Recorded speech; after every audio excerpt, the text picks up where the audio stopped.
Hello, welcome to Earth911's Sustainability in Your Ear, the podcast conversation with a changemaker working to accelerate the transition to a sustainable carbon-neutral society. I'm Mitch Ratcliffe, your host. You may not see the evidence every day, but the electrification of our economy is well underway. According to Bloomberg NEF, society has reached peak global demand for every form of fossil fuel in 87 countries. With the cost of solar-generated electricity now firmly below the cost of natural gas, homeowners and business can confidently begin their transition. The challenge is how to store that electricity, and battery technology is the focus of massive investment. Our guest today is Damir Perge. He's CEO of Miami-based Ampricity, a maker of solid-state battery technology. That's a chemical-free electronic storage system that provides enough power for 8 hours of home backup electricity. Ampricity's batteries can be recharged 11,000 times at one charge cycle a day, which is more frequent than most homes will require. Those batteries could work for at least 30 years, and they are guaranteed for 25 years with a 96% charge capacity. That's about a decade longer than the current generation of Tesla battery wall products. Battery technology will perhaps be more ubiquitous than solar panels as we reorganize the electric grid to make it more resilient. For example, a home connected to the traditional grid could have a backup battery charged and ready for a blackout, even if they don't have home solar. We've discussed the potential for a new grid, and the pieces of that puzzle are becoming available. Let's explore those possibilities. Ampricity is taking orders now and has promised to deliver enough capacity for 400,000 homes in the next 2.5 years. You can learn more about Ampricity at www.ampricity.com. Ampricity, by the way, is spelled Amptircity, ampricity.com. Welcome to the show, Damir. How are you doing today? I'm doing great. It's raining in Miami, but it's all good. Well, Thank you for having me. Miami. It's natural for this time of year. You've been through a lot of extreme weather. I hope things have been settled for you. Yes, we have. And I'll tell you one thing, Florida needs a lot of energy storage. That's for sure. Well, let me start off by asking, could you break down the difference between a solid state battery and a chemical battery so that everybody understands what you've achieved? Yeah, I mean, really, at the end of the day, what we have is a solid polymer electrolyte. Okay. Mm-hmm. The current industry is using liquid or polymer gel electrolytes. So what you have right now is, for example, why the batteries are blowing up and all that is because the electrolyte is gel based. Mm-hmm. It really comes down to that. Now we use 4 different electrochemistries. So for example, for the stationary business, on the anode and the cathode side, we use an LFP. And the reason is because it's all about the specific energy. So in terms of the application, you want to look at the cost performance. So for example, with the LFP, we're able to do 11,000 cycles, which basically enables the battery to last more than 25 years. And so LST, what does LST stand for?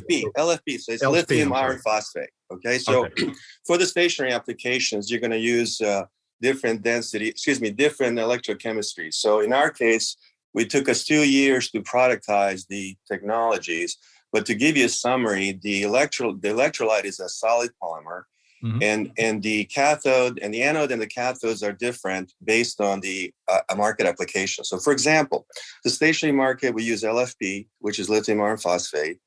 And by doing that, we can use specific energy according to the market application. And so what we did was we tweaked the life cycles to last 11,000 cycles, which is a deep discharge. It has unlimited shallow charges. And so now you've got a magic energy box that can last more than 25 years. We're giving a lifetime warranty. This energy box can take AC, it can take DC, you can marry it to utility grid. You can use it for solar. You can use it for wind. You can use it as a standalone. So if you're a house that doesn't have a lot of sun, you can still use it as a standalone system. So a 12 kilowatt hour system, for example, will enable you to store the energy at night and then use it during off-peak hours. So talk a little more about how the device, the battery is connected to the home or the business. Actually, it's really simple. It's hardwired directly to the panel box. So our system obviously it comes, so in terms of productization, we have 12 kilowatt, 24 kilowatt, 36, 48, and we even go up to 60 kilowatt hour systems for the residential. And with that, we use obviously LFP technology with the solid polymer. On the commercial side, we have actually light commercial, which is 60 kilowatt, 120 and 180 kilowatt hour systems. And then for the commercial, truly commercial robust situations, we have the 150 kilowatt, the 310, the 470 kilowatt hour systems. And then for utilities, we have when I say utilities, any utility, global utility, any solar player, renewable wind player, we have the ability to provide them with 1 megawatt, 2 megawatt, and 4 megawatt hour systems. So there's 15 SKUs. And so what we've done over the last 2 years is we productize them to appeal to different markets. So for example, your 12 kilowatt hour system, because it'll last more than 25 years, you can finance it and marry it to solar applications. So you're now financing solar and storage at the same time. So now your solar only is now cost you $90 a month, for example, less than your phone bill. Well, so your pricing ranges, you mentioned several more SKUs than I have in front of me or that I saw on the site, but for a 12 kilowatt hour battery, it's about $19,999, right, up to what I have, the high end was 48 kilowatt hours for $73,999. Mm-hmm. What does an average home or small business need to ensure reliable electric capacity during a blackout, or just as part of their solar installation and management of that power? So if you look at like an average home, you're going to need, and here's what we're saying. It's about 12 kilowatt hour system to a 24 kilowatt. Mm-hmm. So we're seeing the demand is for that. Now, obviously, there's some larger homes that will want more. It also is a function of, do you have solar associated with it? Or are you just using it for peak shaving where you're storing the energy, you're getting the energy from the grid at night, and then you're using it during peak hours? But I can tell you, based on what we're seeing right now, a safe thing is to start with 12 kilowatt hour system. If it's a larger home, you may want to have 24 kilowatts. You can actually get a 12 kilowatt first and then add another 12 kilowatts. It's a 24 kilowatt hour system. So we're pretty flexible when it comes to residential. We're also the same thing as we're flexible on the commercial as well. But I can tell you that what we're seeing is on the residential, a safe bet is to start with 12 kilowatt hour system. If you have we have the ability to finance the product as well for 25 years.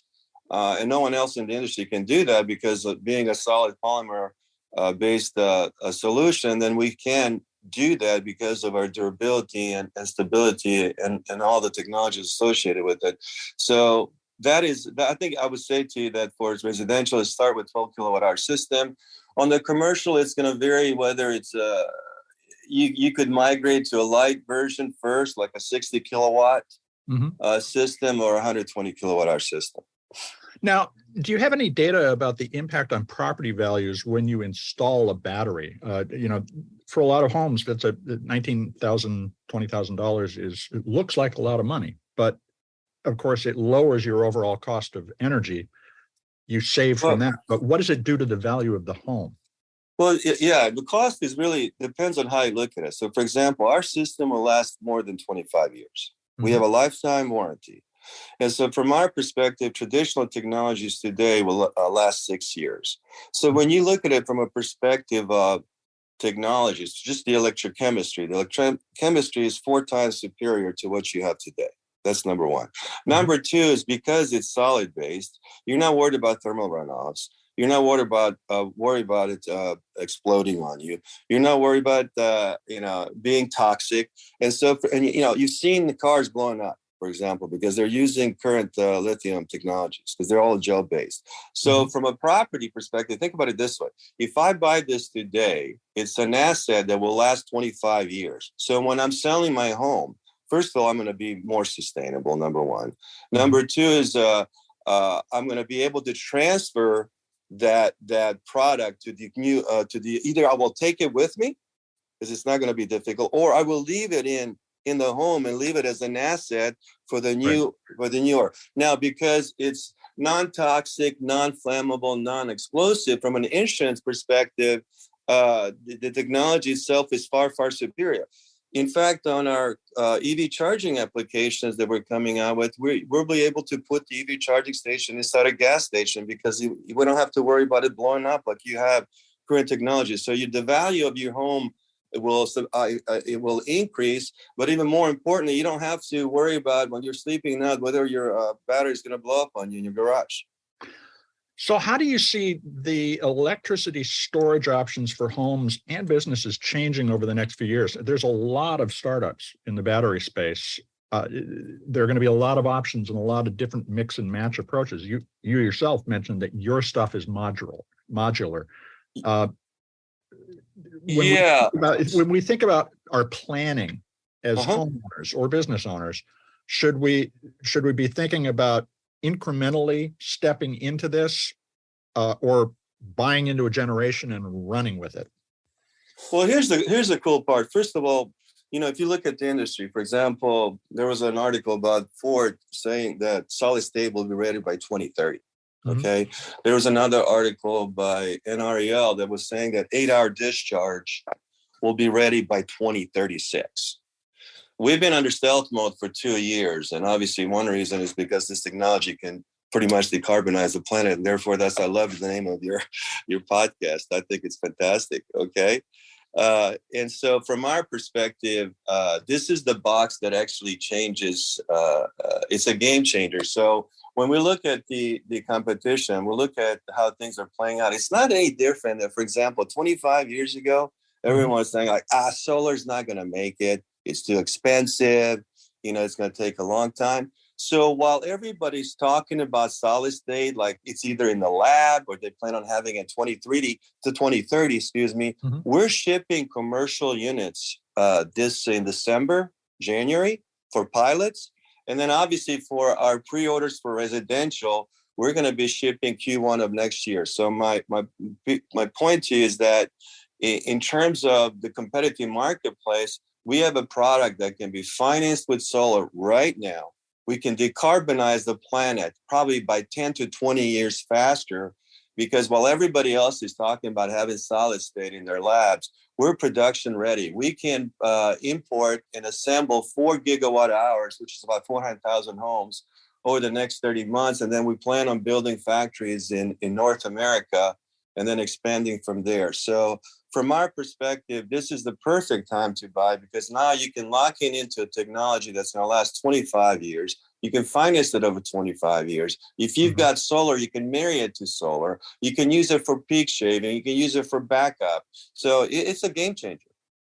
Now, you're taking pre-orders right now. How's the uptake overall? And one of the challenges that everybody has with EVs, for instance, is they get on a pre-order list and then they wait for 2 or 3 years. Are you ready? I love that. That's a great question because we actually are mimicking what they've done in the EV industry. No, we're shipping Q1 of next year. So our capacity, as I said, is 4 gigawatt hours, which is equivalent to 400,000 12 kilowatt hour homes. So from our perspective, it's a matter of what that product configuration is. And so this is the part that we're seeing, as you asked me before, we're seeing the units a demand for 12 kilowatt, 24 kilowatt, and 36 kilowatt hour systems. It's a great place to take a quick commercial break, folks. We'll be right back to continue the conversation.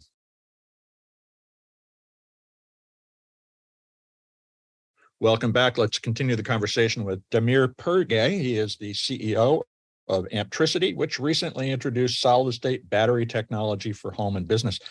So, Damir, solid-state battery technology, you've described lithium iron phosphate. Is it limited in any way, the potential for growth, by the need for raw materials? And what are the environmental impacts of making these batteries? Okay, so let me start with what happens after 25 years of our incredibly disruptive technology. After 25 years, we'll pick up your box, we'll strip out the metals, and then the electrolyte, which is a monomer, we use for fertilizer. So it's 100% recyclable. There's nothing like that in the industry. So when you look at the batteries that are being built today, because of their current electrochemistry, there's a problem. Like, what do I do with it after 6 years? We will not have that problem. In terms of the chemistry, so for example, as I was saying earlier, is that we use LFP for our stationary markets. One reason is because the specific energy of them doesn't require the highest form. So, for example, for stationary, it's LFP. For our trucks and buses, we love that market. If you ask us what's our primary objective, it's stationary market, because every home needs it. So, Bill Gates had a vision of putting a software and desktop in every home. Steve Jobs had a vision of making technology easier. Google founders had a vision of making information easily accessible. Well, our vision is to put this wonderful box into every home in America and the rest of the world. If we can do the next 10 years, we can decarbonize the planet much, much quicker than people ever thought possible. Now, in terms of the other technologies, do we need access? But do we need access to, say, large amounts of lithium? And you're going to need.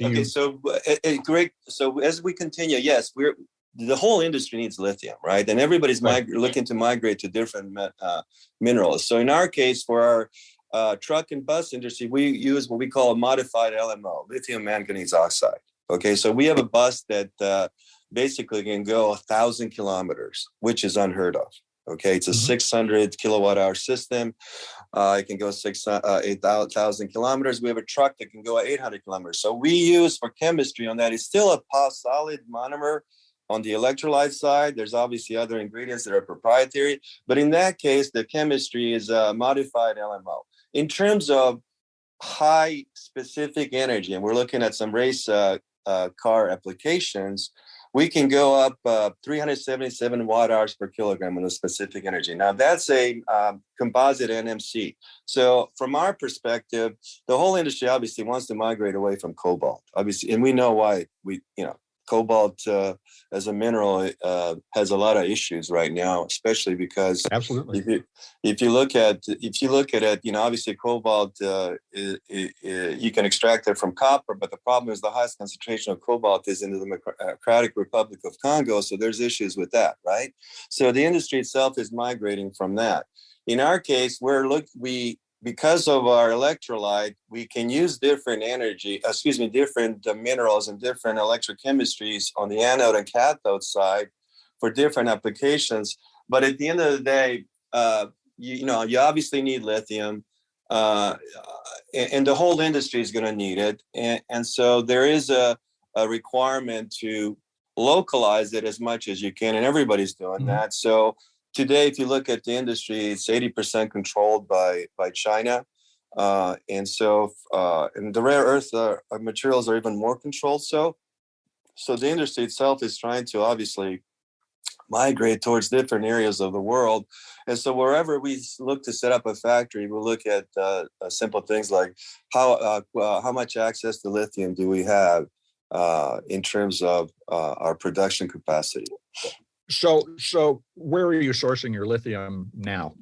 Right now, it's sourced out of China. But as we look, so we're looking at putting up a factory either in Arizona, Texas, Arkansas, North Carolina, South Carolina, Tennessee, and Georgia. So we're looking at setting up a 4 gigawatt factory in one of those states right now. We've had some discussions in a couple of states with some key people. But there is access to lithium. So if you ask us where are we looking to source it, it'll be North America and South America when we set up the factory here in the next 30 months. And do you have a sense from doing a life cycle analysis of the batteries of the overall environmental impact of building a battery? Does it produce toxins, and does it result in extraction that is damaging to the environment? Well, first of all, mining is a very long topic, right? So there are companies right now on the mining side that are looking to extract lithium in a very environmentally friendly way. Okay, I can tell you that we've had discussions with some of those. The mining itself, I mean, I'm not going to spend 3 hours talking about it, but at the end of the day, if you look at the product we have, there, of course, there is no such thing, in my opinion, at this point in time, 100% environmentally friendly mining. Okay, but you can look at there isn't, and there probably will not be. Yeah. So could you source lithium from expended batteries as an alternative, for instance? Yeah, we can do that. we can do that, of course. And also, if you think about it, and we think long term, 25 years later, when we get the lithium back, the battery is done, let's say 25 to 30 years, because actually the cells are designed to last for 35 years. But at the end of its life cycle, we can extract those minerals and reuse them. So at least, and then the polymer itself ends up being a fertilizer. So if you look at our technology if you're a true purist environmentalist, okay, and you look at our technology, you say, wow, these people are actually going to take the minerals out after 25, 30 years, use the electrolyte, the polymer for fertilizer, and now put it back into the new product. So from that perspective, there is a 360 component. The problem with the industry today, it's any industry, whether it's batteries or you name it, the original extraction of minerals, and I know the industry, obviously, we all know the industry is trying to get there. It's not 100% environmentally friendly. I mean, we could go for days going back into the downstream supply chain and track it. But at the end of the day, the industry is trying to do it. It's not there. And if you look at where we're at, from our perspective, we're probably the leader in that space right now. Well, it's encouraging that you can describe the recyclability of the product at the end of life, because a lot of things, including all the first generations of solar panels and wind turbine blades and so forth, were designed without a recycling solution in mind, but you guys are doing that. Now, you said you're going to have a pickup program. That's built in? Is it a service that will they have to be buying a new system to have the pickup done? No. We're going to, no. Right now, and by the way, 25 years later, things can change, but I can tell you, because our vision is very similar to yours, is this is a beautiful planet. I love this planet. I want to live on this planet, die on this planet. I want to decarbonize as fast as I can. And so from our perspective, the objective, we're going to bring the product back. They don't have to buy a new product, because there's a lot of value in us taking the minerals out and turning it into fertilizer. So from our perspective, it's a money-making opportunity for us on one end, but also on the other end, it's to help the consumer have new options for new products. But God knows what's going to be available in 25 years, right? If we had tried to imagine what was going to be available now 25 years ago, we would have been surprised. I remember paying $2,500 for a megabyte of storage. And, that was painful, wasn't it? But this is also, I think, why there's a lot of cause for optimism.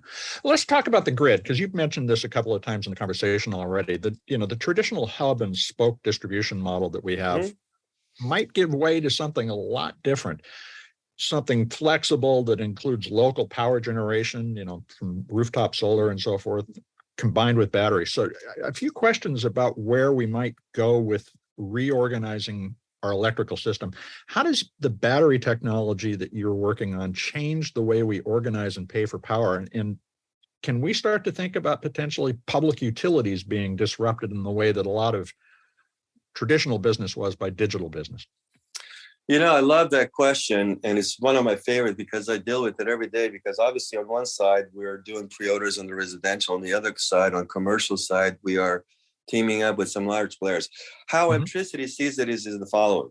We want to provide this disruptive solutions, energy solutions, to everyone, from utilities to, VP virtual power players to residential homes. So from our perspective, the main theme is energy independence, because I experienced Snowmageddon. I'll never forget when my 4-year-old granddaughter asked me, well, Deda, it's Serbian Croatian, Deda is grandpa. Deda, why is our house cold? And I couldn't tell her, well, because your Deda didn't think the power grid would go down. And so I wasn't thinking about it. And the irony is that this happened to us in Texas while we're under stealth mode, productizing the most powerful solid state technology in the world. So there's a lot of humor behind it. And so we use that as a story. It's a very painful experience. So as a consumer, we give you the ability to have energy independence. If you have this magical Ampricity box, at least a 12 kilowatt hour system, now you can control your own energy independence, your own destiny, whether you marry it to solar or whether you just use it as a peak shaving box to reduce your bills and electricity bills and have backup storage when necessary, we can do that. In terms of utilities, we have under stealth mode, we're approved by a very large utility.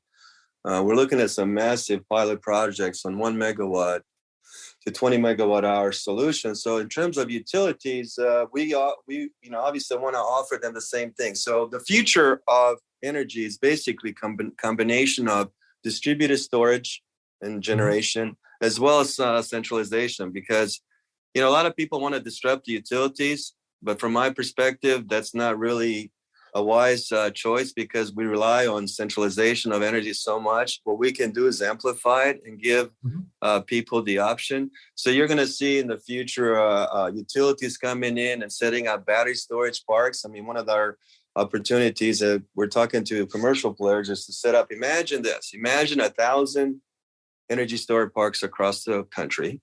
And each of them is between 10 megawatt to 100 megawatt systems. And they're placed in locations. It doesn't matter whether you're rich, poor, or middle class, those systems are placed there. And now you can tap into that storage. God forbid if the centralized system goes down like it did in Texas, and it created a lot of deaths and a lot of pain. It was horrible. I still have PTSD over it, to be blunt. So now we want to, unlike some of the other players, we're going to team up with everybody, because this box can do AC, can do DC, it doesn't matter. It's agnostic. I can tie it to a natural gas power plant to store energy. Instead of building more natural gas power plants, I can tie it to wind farms, solar farms. I mean, it's a box that will take energy in and give it to you when you want it. And then the holy grail is that we can discharge it over 8 hours. And that's what the utilities have not been able to do. This is what NRL has said would be ready by 2036. And now we can do it today. So from a perspective of, we want to partner with large utilities, large renewable players. Some of these utilities are now obviously migrating to solar generation and wind generation, and they already had for years. We want to partner up with smaller players. We want to partner up with large retailers that can actually put up a system in their convenience stores and use that as a backup for not only themselves, but also for the surrounding area around them. So it's really you use the phrase energy independence, and I think that's something that a lot of our listeners are interested in. They want to break free from the constraints that you've described, like being dependent on a grid that goes down a lot and will be going down more often in an extreme weather environment. So do you advise people to install generation, solar or wind or whatever it might be, in addition to a battery? And can I do. I think so. Can they also start to think about going off the grid, even though they're in the middle of a city? Well, here's the coolest part. First of all, I advise that solar, I'm a huge fan of solar, okay? I really am. I think the cost of solar has been reduced substantially. And if you look at it per kilowatt hour, it's the leader right now. So if I have a home, I mean, literally with our system, you can literally be off the grid. It's all a matter of how much consumption you have on the household. What are you using? And then with the solar, you can you'll know what you're generating based on where you live in the country. So the coolest part about this, you know what? I'll tell you this way.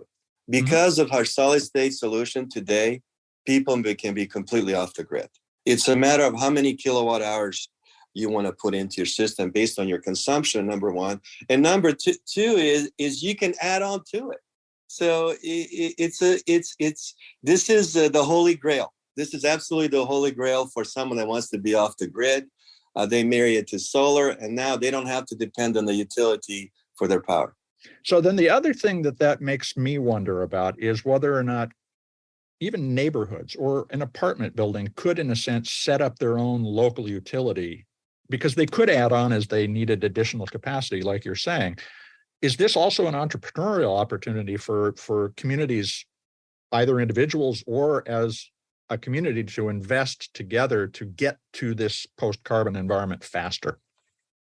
It is, because we've already had, since we've gone out of stealth mode last 10 days, we've already had inquiries for more than 2 gigawatt hours. I kid you not. And when we're seeing, it's kind of cool to see this. What we're seeing is like that there's a request, for example, I want to put three locations, 20 megawatt hour systems. I want to marry it to solar and provide it's like a microgrid, right? So we're seeing that, and the reason it hasn't taken off, and it is taking off. Let me not say it's not, but what we can do is amplify that, because now the Achilles heel of any solar generation has been storage, and so with our ability to discharge over 8 hours, and by the way, I might add that not only can we discharge over 8 hours, but we can also that's a 1.25C rating. So I'm not going to geek you out here, but we can also do up to 180C, which depends on the different technologies. It's like 20-second a discharge of 1 megawatt hour system. So my point is that now you can set up these solar facilities across the continents and into smaller communities. So if you're a real estate developer, you want to develop a 500 house or 1,000 house community and make it green. Now you have the capability of setting it up. And the coolest part is that our 1 megawatt hour system,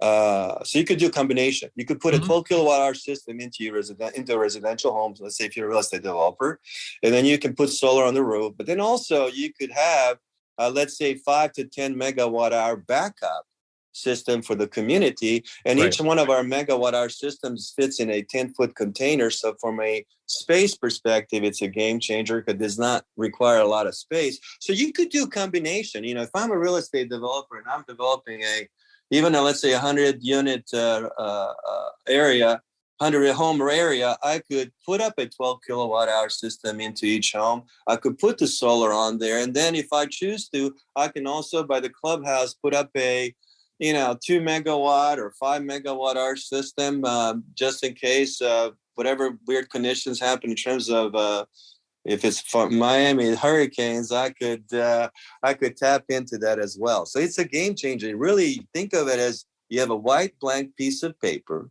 You want to become energy independent. Now you have two powerful tools that can get you there, which is solar and our storage solutions, because they both last 25 years. Well, that suggests that there will be a different set of developers of this technology than we have traditionally relied on, large utilities. And, for instance, that home developer, they put up, they could also have ongoing revenue from the community for providing electricity. So that utterly changes the economics of creating new communities. So how do you describe when your grandchild asks what the world will be like in 2030 in terms of availability of renewable energy? First of all, I'm a huge optimist. And I think, for example, your podcast helps the cause tremendously, because the more people realize that there are solutions today, we don't have to rely on technologies in the future, they're in the labs, then you really are helping decarbonize the planet faster. So from our perspective, if you ask me what's the quickest way to decarbonize a planet, you marry solar right now. The technology is great. Okay, always can be improved, right? In fact, we're tied into some large solar manufacturers in the world where they actually say solar is like a fashion business. Every quarter, there's a new version of the technology that has better potential. So if you marry solar to our storage, and you deploy it, if we can, from our perspective, we can set up 100 gigawatt hour factory as fast as we can, and we're going to do it in 4 gigawatt hour increments, then think about it. We're outputting 100 gigawatt hours per year. Obviously, I'd like to go higher. And now you're marrying it with the production of PVs from different manufacturers. And so now it comes down to, does the consumer want to be energy independent, or does the entrepreneur want to take advantage of the biggest opportunity in the human history, which is to actually decarbonize the planet and become energy independent? So I see that next 10 years are probably the toughest years for the planet. If you look at COP27, we're not meeting our goals. So what has to happen is the power of the people. People have to, think about this. What does it? Imagine in America, if 50 million homes had 12 kilowatt hour system that will last 25 years, that won't blow up, Okay, you can do charge discharge as much as you want, shallow charges. You can fully discharge over 25 to 28 years. You marry it to solar. What does that do to the infrastructure of the country from an energy perspective? So now you can also change the dynamics of how utilities work. So all of a sudden, utilities, instead of having to build more plants, they can team up through different incentives and tap them into the virtual power plant scenario.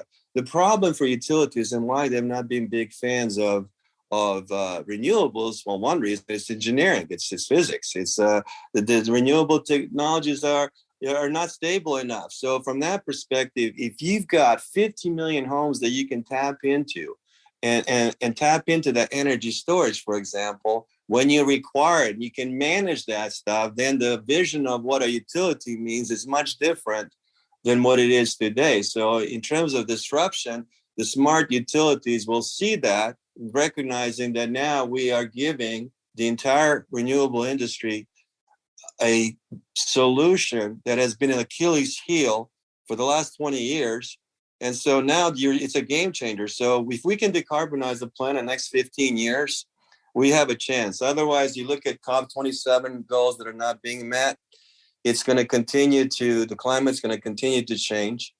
And so from our perspective, giving people the opportunity to be energy independent, not only are they now in control over their energy, but they're also helping decarbonize the planet. Whether they believe in climate change or not, it doesn't matter. What matters is that they are energy independent.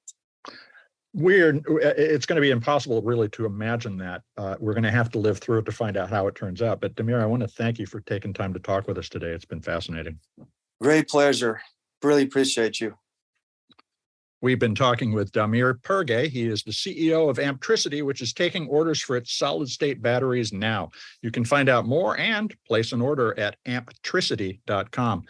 Damir painted a picture of a post-carbon grid that will make electricity even more affordable and reliable. But the steps toward that new energy reality depend on all of us.